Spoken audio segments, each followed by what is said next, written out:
یہ بہلول بھی اسی قبیلے کا فرد تھا، دجلہ کے کنارے مٹی کے گھروندے پاؤں پہ بناتا ہے اور انہیں مسمار کر دیتا ہے۔ وہ کبھی آپ نے دیکھا ہوگا کہ بچے ریت میں اپنا پاؤں رکھ کر کے اوپر سے ریت تھپک لیتے ہیں اور پھر پاؤں ہولے سے نکال لیتے ہیں، بچ جائے تو بڑے خوش ہوتے ہیں، اور جب کھیل ختم ہو جاتے ہیں تو اسے گرا دیتے ہیں اپنے ہاتھوں سے۔ بہلول بھی اسی شغل میں لگا ہوا ہے۔ بہلول یہ کام کر رہا ہے، گروندے بناتا ہے گراتا ہے، گروندے بناتا ہے گراتا ہے۔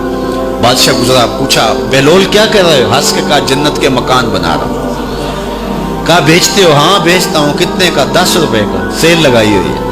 بادشاہ مسکرا کے گزر گیا، دیوانہ ہے، مجنوں ہے، اپنی موج میں لگا ہے۔ پیچھے سے ملکہ زبیدہ بھی آ رہی تھی، اس نے بھی دیکھا، کہا بہلول کیا کر رہے ہو؟ کہا جنت کے مکان بنا رہا ہوں۔ کہا بیچتے ہو؟ ہاں 10 روپے کا بیچتا ہوں۔ 10 روپے بادشاہوں کے لیے کیا ہوتے ہیں؟ 10 درہم نکالے، اس کو دیے، اس نے دریائے دجلہ میں پھینک دیا۔ فقیر اتنی دیر تک فقیر نہیں بنتا، داتا صاحب فرماتے جب تک مٹی کا ڈھیلا اور سونے کی ڈلی اس کی نظر میں برابر نہیں ہو جاتا۔ اور ایک مکان کے گرد، ایک وہ گروندے کے گرد دائرہ لگایا، کہا یہ تیرا ہوا۔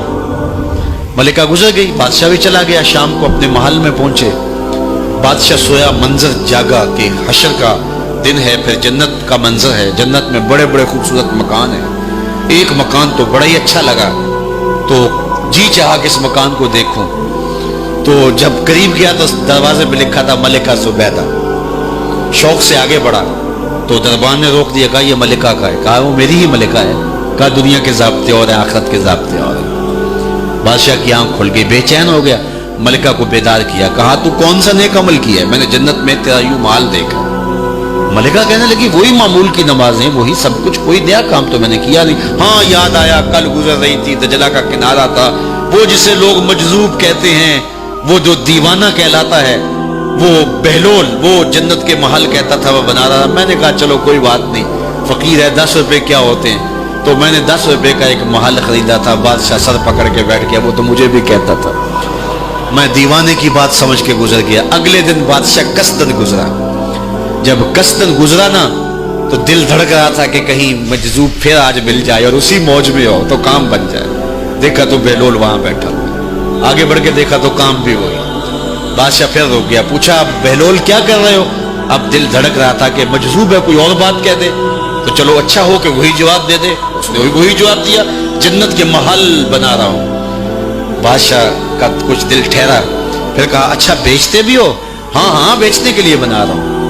بادشاہ ادھر جیب میں ہاتھ ڈال رہا ہے اور ادھر پوچھ رہا ہے کتنے کا؟ کہا آدھی حکومت لگے گی۔ کہا کل تو 10 روپے کے بتا رہے تھے۔ کہا کل تم نے دیکھا نہیں تھا، آج سودا دیکھ کے لے رہے ہو۔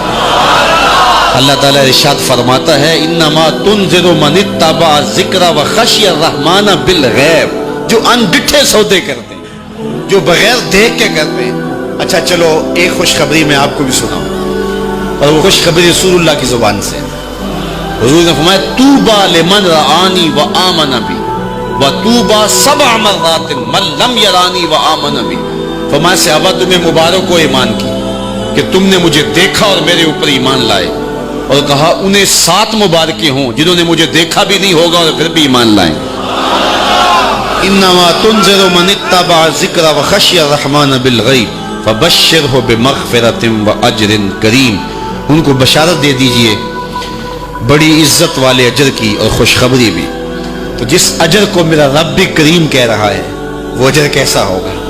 تو یہاں تو لہجہ دم توڑتا ہے اور الفاظ ساتھ نہیں دیتے کہ اجر کریم کی کیا تعریف کریں جس اجر کو میرے رب نے بھی کریم کی صفت سے موصوف کر دیا ہے۔